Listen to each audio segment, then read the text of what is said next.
So, kailangan balansehin at pag-aralang maigi. So, malaman natin ang panig ng Federation of Filipino-Chinese Chambers of Commerce and Industry Incorporated o ang FFCCCII sa pamamagitan po ni Dr. Cecilio Pedro, ang presidente nito. Good morning, Sir Pedro, sir.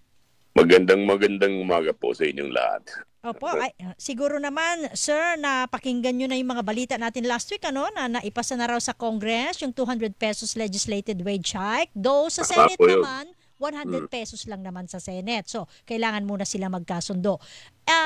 Halimbawa, ano man ang mapagkasunduan, 100 o 200, ano po sa tingin nyo ang maaaring maging implikasyon nito sa panig po ninyo bilang kayo ay kabilang sa ating mga negosyante? Tutol po kami sa legislated wage increase. Dapat pinag-usapan yan sa tripartite board. Ang employer, kasama ang labor at kasama ang gobyerno sa pag-uusap na yan. At saka binabantayan natin yung importante yung inflation. Kasi pag tinaasa na ganitong kalaki ang minimum wage, natural, ipapatong ng mga employer yung ang cost nila para sa produkto nila. So, wala ang magiging increase nila dahil laking tataasan nila yung precious. Ang mahirapan, yung mga trabahador na ang kinikita nila ay minimum. So, mas maganda pag-usapan. At saka mas maganda, tingnan natin ang sitwasyon. Ano ang kailangan natin sa ganitong panahon na medyo mabagal lahat at saka may threat dyan sa tariff na ginawa ng US at ng China. Tayo po kami mga employer, mga negosyante, ay nag-aaral kung paanong gawin namin para ma-minimize namin yung inflation o minimize namin yung pagtataas ng presyo.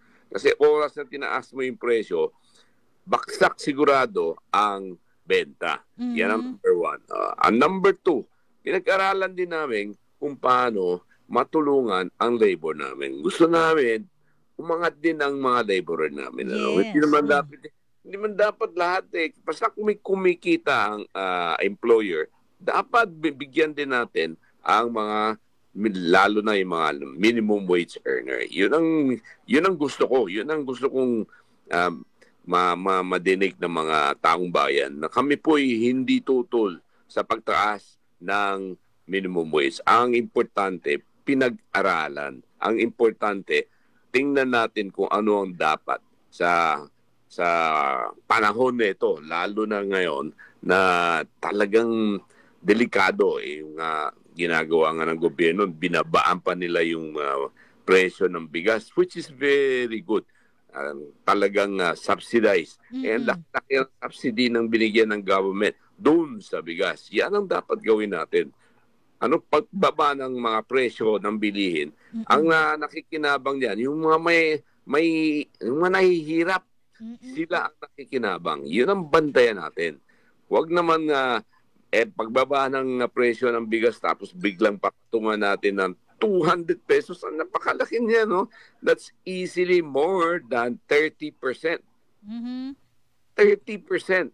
Ano mangyayari diyan? Walang mangyayari sa atin.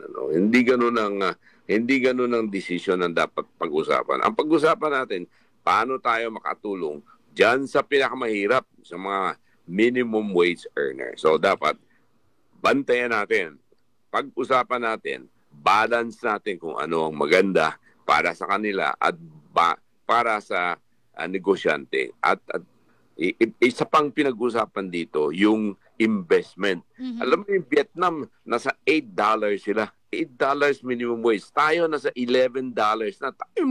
We are already 20% higher or 20 or 30% higher than Vietnam. Napakalaki ang Vietnam Dati Vietnam ang ekonomiya nila nasa one half of what we have. Right now they are 3 times bigger than us, than the Philippines.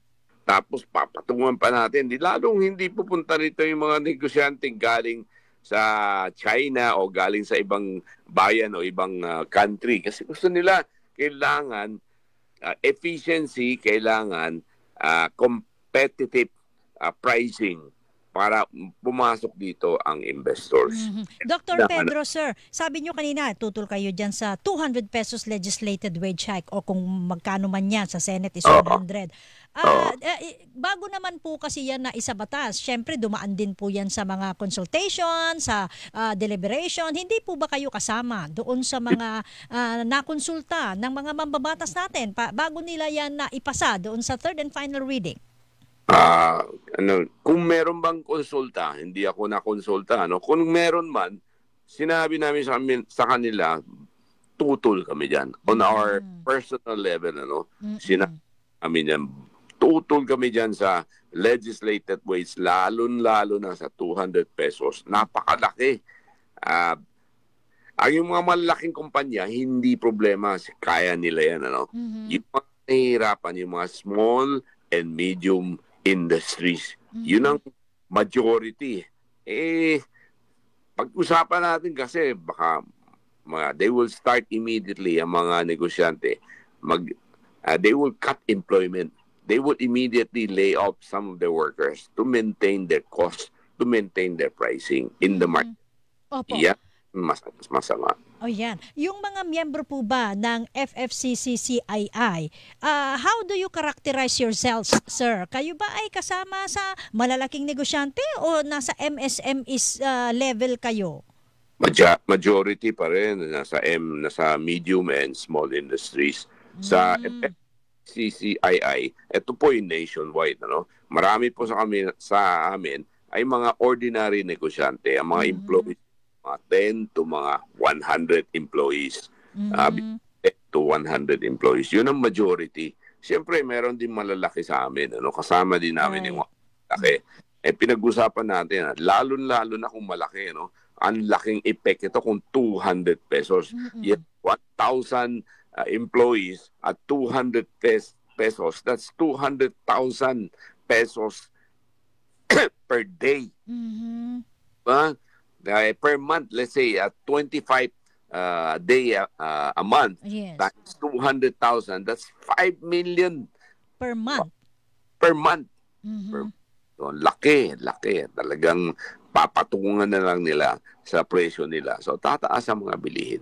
So, opo. Kung hindi man legislated wage hike, na 200 or 100, magkano ba ang kaya ninyo na maidagdag sa sweldo ng mga manggagawa? Kung yung mga may kaya, madali lang pag-usapan yan, di ba? Kasi kung kumikita yung negosyo, hindi problema yan, di ba? So, ang pinag-usapan natin, ano ang dapat para sa mga maliliit. Yung mga maliliit ang nahihirapan. Yung mga maliliit, siyempre, the minimum wage is a survival para sa kanila. Kaya nagpapalala sila ng minimum wage dahil di nila kaya na magbayad ng malalaking sweldo. Dahil yan ang negosyo nila, maliit lang. Yun ang binabantayan natin. So magkano? Normally, pinag-usapan dito based on inflation. So our inflation is about 5 to 6%. So maganda na yun, 5 to 6%. Pero kung tataasan pa natin ng konti, kahit mga 10%, siguro pwede na yan. So between 5 to 6% to 10%, pwede nang pag-usapan. At saka regional, hindi lahat po, hindi pwedeng across the board. Yes. Nationwide. May mga kanyang-kanyang region, mas mababa ang cost nila, pwede nilang tanggapin yun, di ba? Kung mataas na yung cost nila, tapos ipapatong pa natin yung 10%, natural, mahihirapan po sila. Sabi naman ng ibang sektor, Sir Pedro, sir, kaya sila nag-across the board. Kaya kailangan ng across the board kasi daw po, kahit sa ibang regions, halos pareho na rin ang mga presyo ng serbisyo at bilihin compared dito sa NCR o dito sa Luzon. Kaya sabi ko nga, depende sa negosyo yun. First of all, kung if it's a manufacturing, it's a mass-based negosyo, yung aming employee, napaka-sensitive yan yung price increase. Kung kainan ang negosyo nila, yung mga maliliit lang, iba na naman ang situation. Kasi ngayon, dito sa probinsya, marami pa rin na nahihirapan eh. Mas maganda yung mga urban center. Kahit nasa probinsya, nasa urban center, mas kaya nila. Eh kung may mga ibang factory wala sa urban center, nasa labas sila, may transportation cost. Tataas din yan, di ba? Kasi lahat ng ipapatong mo yan di lalong mahihirapan yung mga maliliit. Yun ang binabantayan namin. Yung maliliit. Kasi yun ang majority. 90% and above are belonging to the small and medium industries. Yun ang tulungan natin. Yung mga malalaki, kaya nila yan. Kahit walang, sa amin, sa Happy Toothpaste, wala kaming minimum wage. Most of us are already way above the minimum wage. Dahil kahit namin tinutulungan namin lalo na yung employee namin, marami mga pipe at bingi. Yun ang tinutulungan namin. Yung mga hindi nahihirapan magtrabaho, maghanap ng trabaho, yun ang tulungan natin. On your part, sir, sa FFCCCII, may ano ang plano ba kayo para kausapin yung ating mga mambabatas o mag-file kaya ng kung ano mga petition para pakinggan nila yung side ninyo? Kahapon kasama kami doon sa Jones Bridge, inaugurate. Nandun din ng mga si Presidente. Nandun si Presidente. Andun si Senate President. Kausap din namin So, binibigyan namin din yung site namin. Ang important namin, pag-usapan natin kung ano mas bagay para sa negosyo tumaas. So, kausapin natin pag-usapan natin kung ano ang dapat sa panahon ito. At saka importante, magkaroon tayo ng mas maraming trabaho para sa mga nahihirapan, mga unemployed. Yun ang binabantayan namin. Yung mga naka-employ ngayon, huwag sana mawala yung trabaho sa kanila. Yun ang bantayan natin. Yun lang. Okay. With that, Dr. Cecilio Pedro, sir, salamat po sa oras po ninyo at good luck po sa inyo. Sige po, salamat po. Thank you so much. Okay, thank you. Have a pleasant morning. Thank you. Ang kinikilingan, walang pinoprotektahan.